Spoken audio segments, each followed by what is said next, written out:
Hello everyone, welcome to my channel वंशन lovers. तो कैसे हो आप सब? मैं उम्मीद करती हूँ कि आप सब बहुत अच्छे होंगे। तो फिर चलिए, आज मैं आपके साथ वंशन फैन फिक्शन इनोसेंट लवर का नेक्स्ट पार्ट शेयर करने वाली हूँ। तो चलिए, आज का पार्ट हम शुरू करते हैं। इससे जो पहले वाला पार्ट था उसमें हमने देखा था कि वांग जी जो था वो वी मैंशन को छोड़कर जा चुका था, और वो जाते वक्त वी जिंग को बोल कर जाता है, यानी कि वो वी जिंग तो सोया हुआ था लेकिन वांग जी से बोलता है कि वो उसे माफ़ कर दे कि वो उसे यहाँ से बाहर नहीं ले जा पाया। आई एम सॉरी, ये बोलकर वांग जी वहाँ से चला जाता है।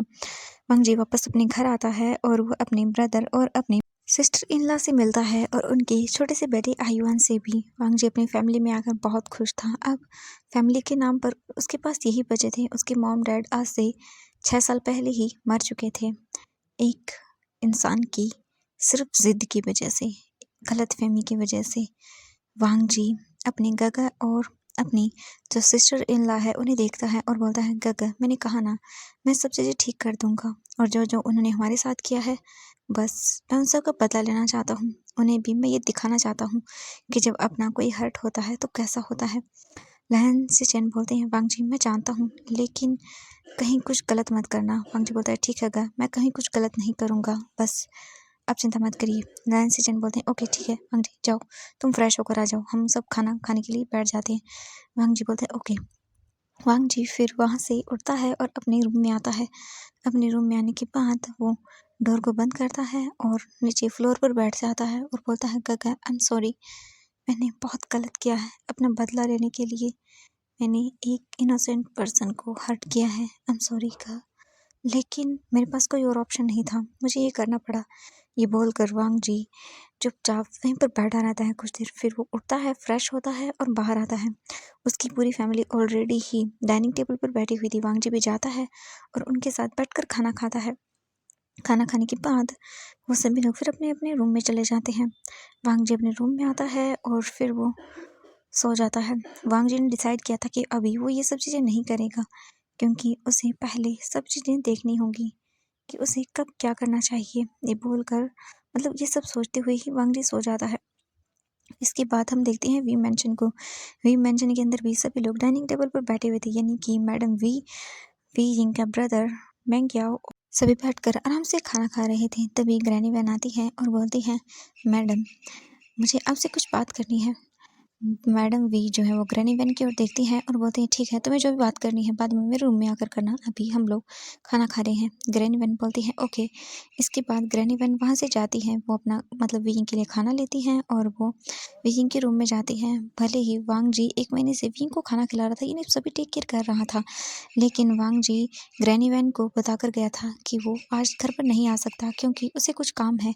उसके रिलेटिव की तबीयत खराब हो गई है तो वो उनसे मिलने जा रहा है, वो मॉर्निंग को आएगा। तो ग्रैनी वैन ही आज वी जिंग के लिए खाना लेकर जाती है। ग्रैनी वैन जो रूम के अंदर आती है तब वो देखती हैं वी जिंग बैठा हुआ था और वो मतलब बहुत ही सैड सा फेस बनाए हुए था। ग्रैनी वैन उसके पास जाती हैं और बोलती हैं, वी बेटा क्या हुआ? वी जिंग ग्रैनी वैन की ओर देखता है और बोलता है, ग्रैनी वैन गगा कहाँ है? वो आज मुझे खाना देने के लिए क्यों नहीं आए? और वो मुझे आज दिखे भी नहीं, मैं पूरे दिन उनसे नहीं मिला। ग्रैनी वैन वी को देखती हैं और बोलते हैं, यंग मास्टर वी, आपके वो जो वांग जी गगा है ना, वो अपने घर गए हैं। उनके किसी रिलेटिव की तबीयत खराब हो गई थी तो वो उनसे मिलने गए हैं। वी जिंग जब ये सुनता है तो वो बोलता है, हो अच्छा। वी जिंग ना मतलब सैड हो जाता है, क्योंकि वी जिंग को आदत हो गई थी वांग जी की। एक होता है ना कि जब हम किसी की आदत डाल लेते हैं, जब वो पर्सन हमारे पास नहीं होता तो हमें हर्ट होता है। वी को दुख था, उसे कुछ खाली खाली सा लग रहा था। लेकिन ग्रैनी वैन फिर बोलते हैं, वी बेटा चलो जल्दी से खाना खा लो तुम। वी जिंग बोलता है, ओके ग्रैनी वैन। फिर वी जिंग खाने को देखता है लेकिन उसका मन नहीं कर रहा था। वी जिंग बोलता है, ग्रैनी वैन मुझे नहीं खाना। ग्रैनी वैन बोलती है, वी बेटा तुम्हें ठीक होना है ना? वी बोलता है, हाँ लेकिन। वी जिंग बोलता है, देखो। ग्रैनी वैन वी की ओर देखती हैं और बोलती हैं, वी अगर तुम खाना नहीं खाओगे तो जब तुम्हारे गगा आएंगे तब वो देखेंगे, उन्हें पता चलेगा कि तुमने खाना नहीं खाया, तो क्या उन्हें अच्छा लगेगा? वी किंग जब ये सुनता है तो बोलता है, नहीं नहीं नहीं, मैं खा लूँगा, मैं उन्हें हर्ट नहीं देखना चाहता। वी जिंग ये बोलकर जल्दी से खाने की मतलब उस बाउल को लेता है और उसमें से खाने लगता है। ग्रैनी वैन विंग को देखती हैं और स्माइल करती हैं। उसे खाना खिला देने के बाद फिर ग्रैनी वैन जल्दी से वी जिंग को मेडिसिन देती हैं और बोलती है, अब तुम सो जाओ, ठीक है? वी जिंग सोता है और फिर बोलता है, ग्रैनी वैन आयुअन कहाँ है? वो भी नहीं आया आज। ग्रैनी वैन बोलती हैं, बेटा आयुअन वो अपने अंकल और आंटी से मिलने गया है। तुम तो जानते ही हो उन्हें बहुत कम टाइम मिलता है कि वो अपनी अंकल आंटी से मिले। वे यिंग सुनता है तो बोलता है ओह ठीक है। फिर इसके बाद ग्रैनी वैन वहाँ से चली जाती हैं, रूम की लाइट ऑफ करती हैं और रूम के डोर को बंद करके वहाँ से चली जाती है। अब वे यिंग रूम के अंदर बिल्कुल अकेला था। वे यिंग सोचता है आयुअन भी बाहर चला गया, मैं कब जाऊँगा? मुझे बोरिंग लगता है यहाँ, मुझे मुझे नहीं रहना। मुझे ऐसा लगता है जैसे मुझे किसी ने कैद करके रखा हो यहाँ। मुझे बहुत बोरिंग फील होता है। मैं थक गया हूँ, मुझे बाहर जाना है, मुझे देखना है बाहर सब कैसा है। यिंग मतलब यही सब सोचते हुए ही सो जाता अपने पिलो को या फिर अपने टेडी बियर को हग करके। अब हम मॉर्निंग का सीन देखते हैं। मॉर्निंग हो चुकी थी। वीजिंग की ग्रैंड माँ हॉल में बैठी हुई थी और वो मॉर्निंग को कुछ फाइल्स चेक कर रही थी। उस फाइल को चेक करने के बाद फिर वो देखती है, तभी मैंग याओ वहाँ पर आता है और बोलता है ग्रैंड मा वी, क्या आपने सिग्नेचर? मैंग याओ वीजिंग की ओर मैंग याओ ग्रैंड मैडम वी जल्दी से मैंग याओ की ओर देखती है और बोलते हैं हाँ बस मैं उससे सिग्नेचर करवाने जा रही हूँ। इसके बाद बस सब खत्म। इस झंझट से हमें छुटकारा मिल जाएगा और इस मुसीबत से भी, ये बोलकर और वो डेविल स्माइल देती है। वो रूम की ओर ही जा रही थी तभी अचानक से उनका फ़ोन मतलब वाइब्रेट कर जाता है, जो कि मतलब उनके हाथ में ही था। ग्रैनी वैन आई मीन जो वी जिनकी ग्रैंड माँ है मैडम वी, वो फ़ोन को देखती हैं। उन पर एक मैसेज शो हो रहा था। वो फ्रस्ट्रेट होती हैं और बोलती नहीं। फिर वो आगे चलने लगती हैं। जैसे ही वो सीढ़ियों पर जाती हैं उनका फ़ोन फिर से वाइब्रेट करता है और देखती हैं कि फिर से उन्हें एक मैसेज आया है। ये देख कर ना वो इरिटेट हो जाती हैं क्योंकि अभी वो बहुत ही इम्पोर्टेंट काम करने जा रही थी और बीच में ये मैसेज उन्हें बहुत ही फ्रस्ट्रेट कर रहा था। इससे पहले कि वो उस मैसेज को ओपन करती हैं तभी वहाँ पर जल्दी ग्रैनी वैन आती हैं और वो बोलती हैं मैडम। इससे पहले कि मैडम भी उस मैसेज को देख पाती, वो अपनी नज़रों को उस फ़ोन की स्क्रीन से साइड करती हैं और फिर से वो साइड में देखने लगती हैं। फिर वो ग्रैनी वैन की ओर देखती हैं और बोलती हैं क्या हुआ? ग्रैनी वैन बोलती हैं मैडम, आपने वकील को और कुछ लोगों को बुलाया था, वो आ चुके हैं। जब ये मैडम वी सुनती हैं तो वो एक स्माइल करती हैं और बोलती हैं ठीक है जल्दी उन्हें लेकर आओ। ग्रैनी वैन बोलती हैं ओके। फिर वो वहाँ से चली जाती हैं। मैंग याओ की ओर देखती हैं मैडम वी और बोलती हैं जाओ जल्दी से तुम उसे अच्छे से रेडी करो ओके। मैंग याओ बोलता है ओके ग्रैंडमा। ये बोलकर मैंग याओ वहाँ से चला जाता है। मैडम वी फिर वापस से नीचे हॉल के अंदर आती हैं और वो उन सभी पर्सन्स को देखती हैं और फिर वो बोलती हैं आप सब रेडी है ना?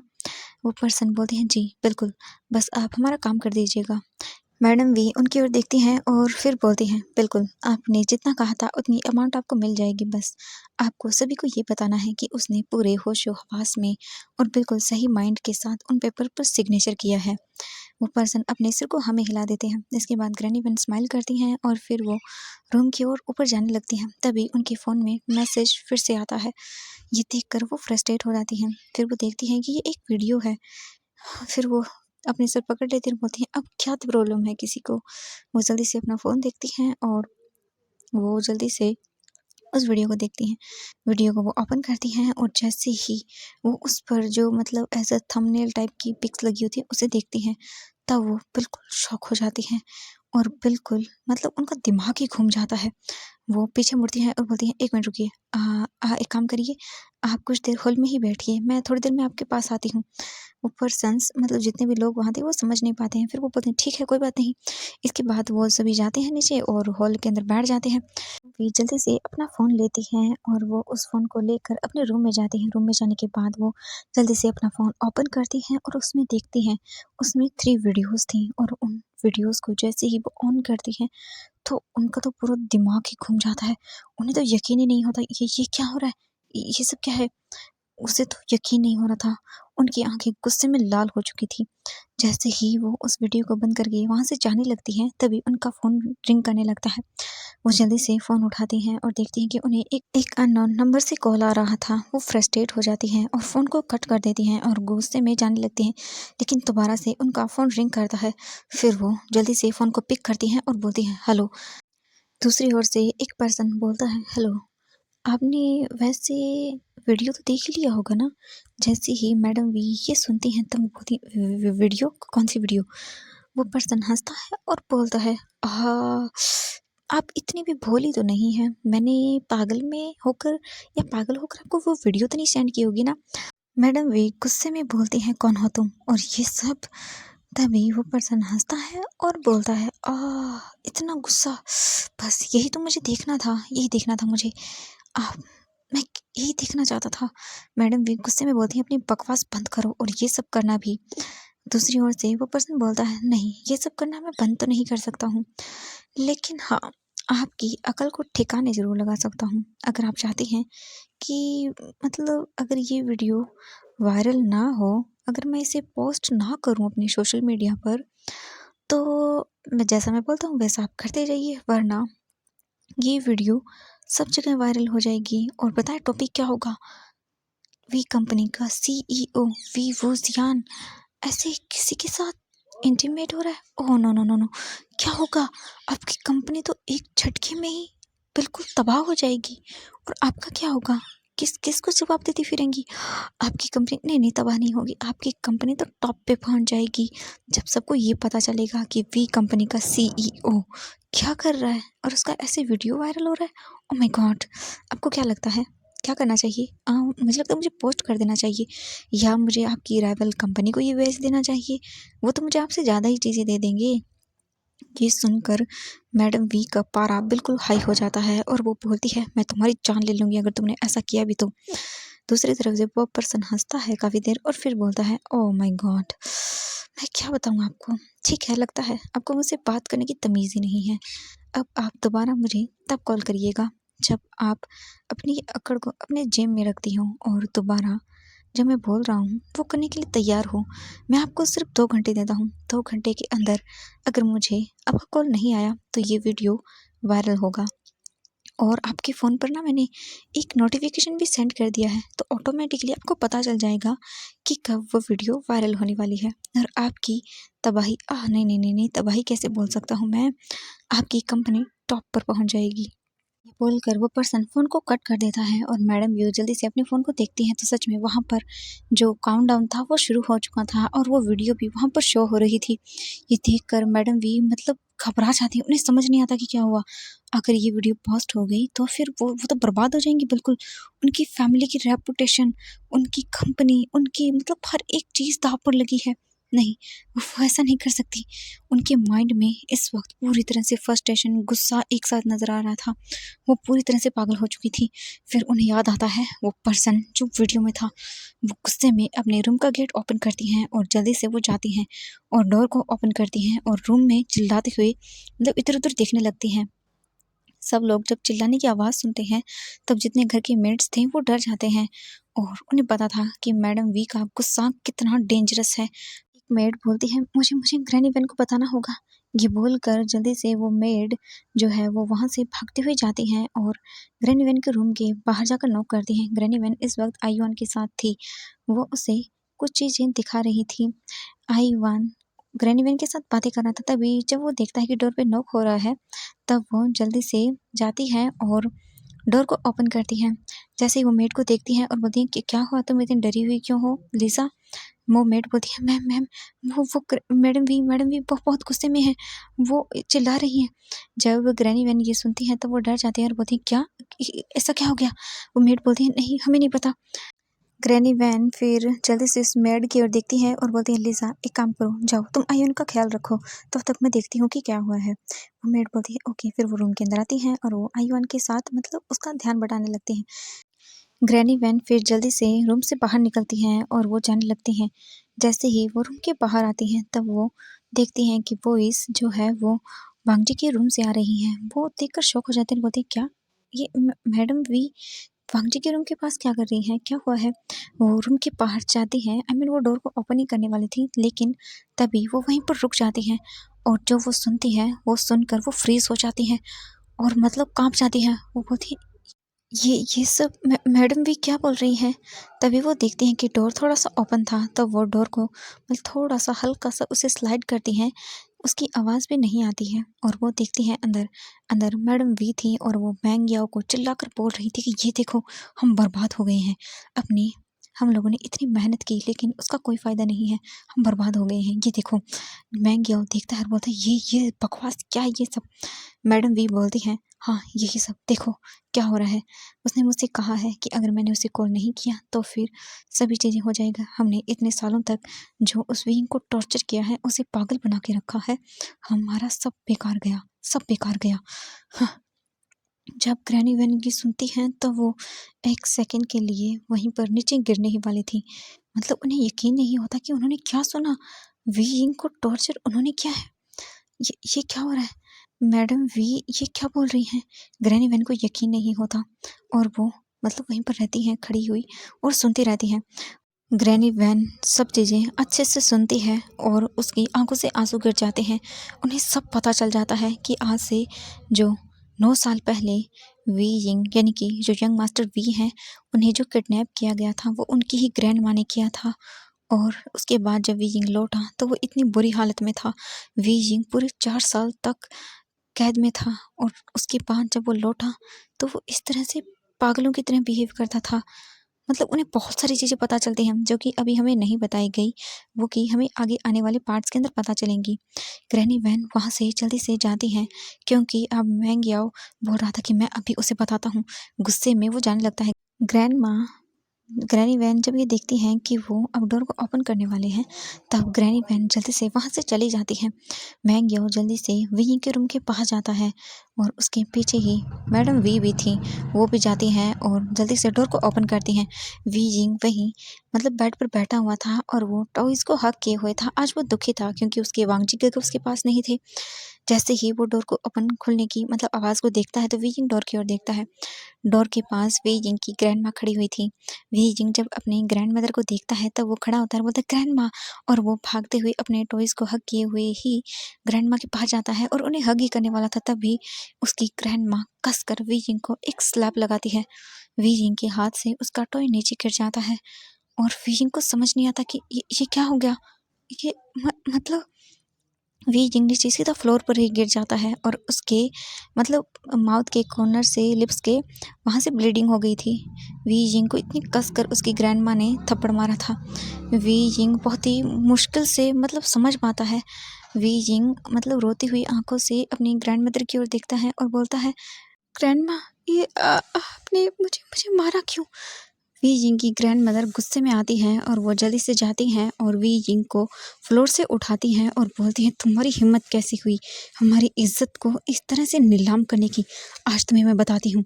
वी यिंग पर वो और भी ज़्यादा हाथ उठाने लगती हैं, उसे मारने लगती हैं। वी यिंग का जो ब्रदर था मैंगियाओ वो भी आगे आता है और वो भी बोलता है ग्रैंड माँ आप शांत रहिए, अब जाइए बाहर उन लोगों को संभालिए, तक मैं इसकी अच्छे से क्लास लगाता हूँ, इसकी हिम्मत कैसे हुई ये सब करने की। ये बोलकर वो गुस्से में वी यिंग की ओर देखता है। वी यिंग मतलब उसे तो समझ नहीं आ रहा था आखिरकार हो क्या गया। वी यिंग के मतलब फेस पर भी फिंगर्स के निशान बन गए थे क्योंकि उसकी ग्रैंड मदर ने काफ़ी बार उसे स्लैप किया था। वी यिंग मतलब बस चुपचाप रो रहा था, वो नीचे गिरा हुआ था। वी यिंग डरी हुई आंखों से देखता है और बोलता है ग्रैंड माँ। वी यिंग को डर लग रहा था, उसे समझ नहीं आ रहा था। वी यिंग जो इतने मतलब 1 महीने से वो भूल गया था सब चीज़ें, वो फिर से याद आने लगती हैं। वी यिंग मतलब वो ये सब चीज़ें याद कर रहा था कि किस तरह से उसे पहले एक बेड पर बांध कर रखा गया था, इंजेक्शन लगाए जा रहे थे, उसे मार रहे थे, ये सब चीज़ें उसे याद आ रही थी। वी यिंग डरते हुए अपने ब्रदर की ओर देखता है और बोलता है ग ग ग देखिए ना ग्रैंडमा। जैसे ही वी यिंग ये बोलता है मैंगियो भी आता है और वो भी वी यिंग को स्लैप करता है।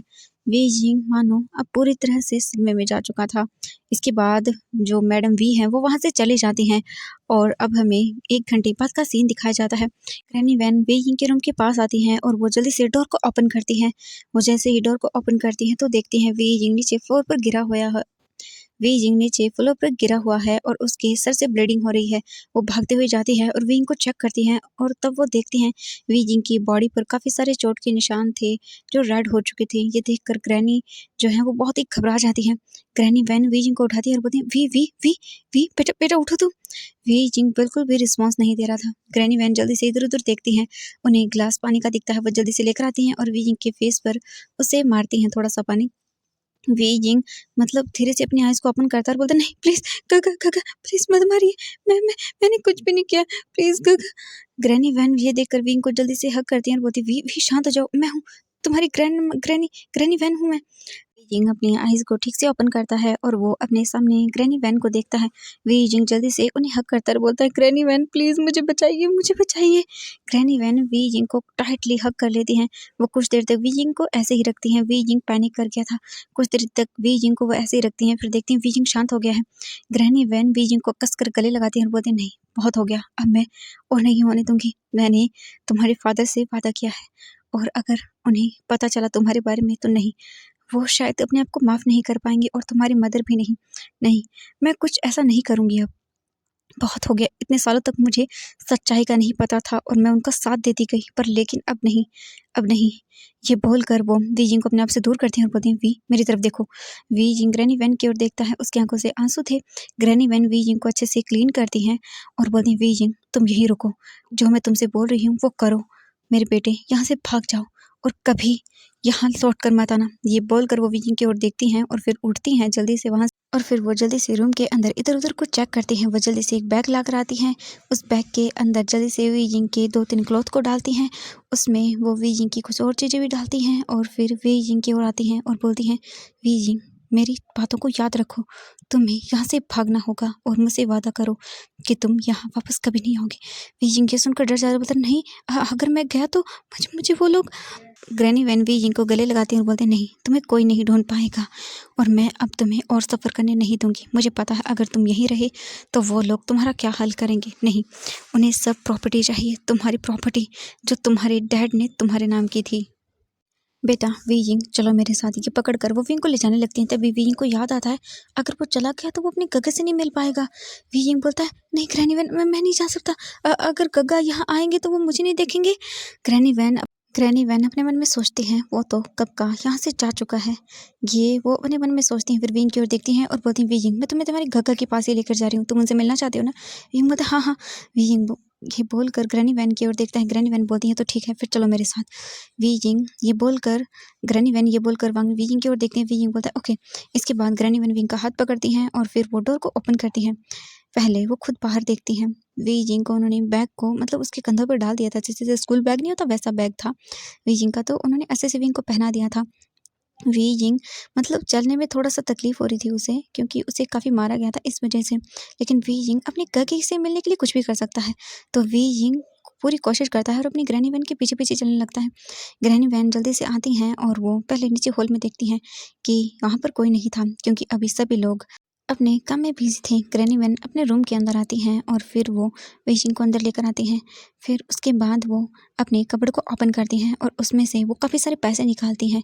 वी जिंग देखता है और बोलता है, ग्रैनी वैन ये आप क्या कर रही हैं।